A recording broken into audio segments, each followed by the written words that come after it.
nagdadalang balita galing sa bayan ko. Nais kong ipamahagi ang mga kwento at mga pangyayaring nagaganap sa lupang pinangako.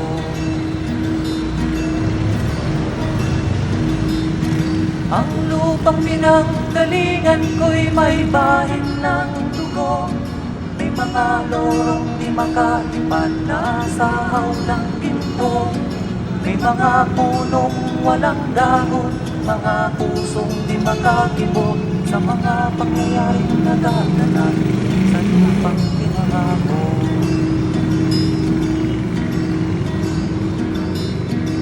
Mula nang makita ko ang lupang ito,